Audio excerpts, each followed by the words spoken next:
একটা বিয়ার খাওয়ার পরে আর এক পেগ নিতে ইচ্ছা করে।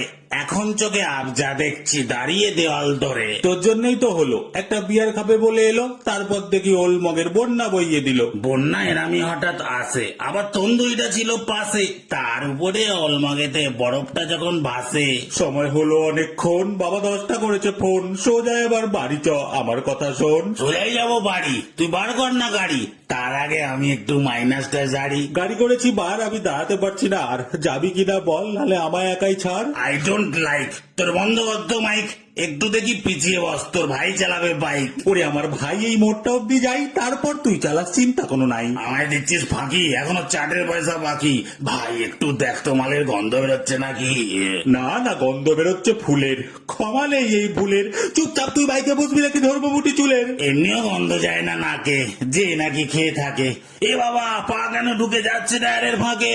আরে প্যান্টটা একটু গুটো, মোজাটা হয়ে যাবে ফুটো। এ বাড়ি যাওয়ার আগে মারতে হবে রজনীগন্ধা দুটো। Boom boom boom boom.